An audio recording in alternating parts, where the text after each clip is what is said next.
नमस्कार, अनुप्रिताज किचन मध्ये आपले स्वागत आहे। तर आज आपण घेऊन आलेलो आहोत आषाढी एकादशी निमित्त मऊसूत उपासाचे पराठे। खूपच चांगले लागतात आणि तुम्ही एकदा हे नक्कीच ट्राय करायला पाहिजे। काय नेहमी आपण साबुदाणा खिचडी खायची, एकदा तुम्ही हे पराठे नक्कीच ट्राय करा, तुम्हाला सुद्धा आवडेल। शिवाय करायलाही अगदी सोपे आहे। चला तर सुरुवात करूया। एका पॅन मध्ये मीडियम फ्लेम वर आपल्याला हा साबुदाणा भाजून घ्यायचा आहे। मी इथे 1 वाटी साबुदाणा घेतलेला आहे। तुमच्या फॅमिली मेंबर नुसार तुम्ही हा साबुदाणा कमी जास्त करू शकता। तर आता हा मीडियम फ्लेम वरच भाजून घ्यायचा आहे। जर हाय फ्लेम वर भाजला तर तो साबुदाणाही जळेल आणि व्यवस्थित भाजल्याही जाणार नाही।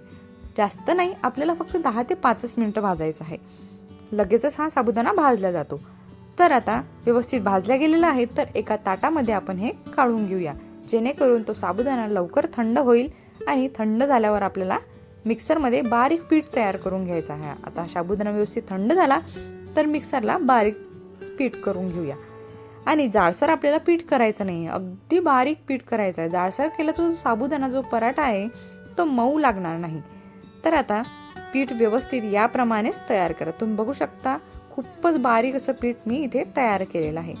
तर एका परातीमध्ये हे पीठ काढून घेऊया।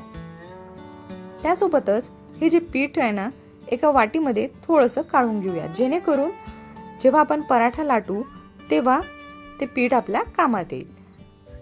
तर आता हे व्यवस्थित पीठ आपलं काढून घेतलेलं आहे। इथे मी 2 उकडलेले बटाटे घेतलेले आहेत, ते आपल्याला किसणीने किसून घ्यायचे आहे किंवा तुम्ही कुस्करू सुद्धा शकता। तर आता हे बटाटे आपण यामध्ये घालायचे आहेत। तर आता इथे मी चिली फ्लेक्स घातलेले आहेत, हिरवी मिरची घातलेली आहे। चिली फ्लेक्स हे ऑप्शनल आहे। तर आता 1 चमचा जिरं घालायचं आहे आणि चवीपुरतं मीठ घालायचं आहे। व्यवस्थित हे सगळं आपल्याला हाताच्या साहाय्याने मिक्स करायचं आहे, जेणेकरून अगदी छान असा गोळा तयार होईल। हे पूर्ण जे पीठ आहे ते बटाट्यामध्ये पूर्ण व्यवस्थित मिक्स झालं पाहिजे, म्हणून हे हाताने आपल्याला असं या पद्धतीनेच करायचं आहे। आणि बटाटा तुम्ही कमी जास्त सुद्धा करू शकता। जर तुमचं पिठाचा गोळा व्यवस्थित होत नसेल तर तुम्ही अजून थोडासा बटाटा सुद्धा टाकू शकता। शिवाय याच्यावर थोडंसं पाणी सुद्धा घालायचं आहे, जेणेकरून जो गोळा आहे तो छान असा तयार होईल आणि जे पीठ आहे ते खूप छान असं मऊ तयार होईल आणि गोळा सुद्धा व्यवस्थित होईल।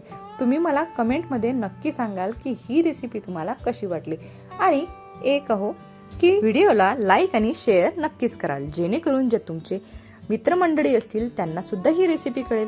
आता हा जो गोळा आहे तो 10 मिनिटं मी छान असा मुरू दिलेला आहे, कापड ठेवून व्यवस्थित झाकून ठेवला होता। तर आता 10 मिनिटं झालेली आहेत। तर व्यवस्थित असा हातावर गोळा तयार करून घ्यायचा आणि जे आपण साबुदाणा पीठ काढलं होतं वेगळं ते यावर घालून लाटून घ्यायचा। अगदी लगेच तयार होतो आणि खूपच छान असा लाटला जातो। तर व्यवस्थित लाटून घ्यायचा। त्यानंतरच आता तुम्ही बघू शकता किती छान असं पण कडेनी थोडंसं फाटतं, तर थोडासा आपण पाण्याचा अजून त्याला हात लावून चुरू शकता। तर आता एका प्लेट घ्यायची आणि ते व्यवस्थित दाबून घ्यायचं, त्यावर प्रेस करून घ्यायचं, जेणेकरून जो आपला पराठा आहे तो छान असा गोल तयार होईल आणि दिसायलाही चांगला वाटेल। शिवाय पराठा हा कुठेही कडेनी तुटणार नाही। तर या पद्धतीने तुम्ही एकदा पराठा नक्कीच तयार करून बघा।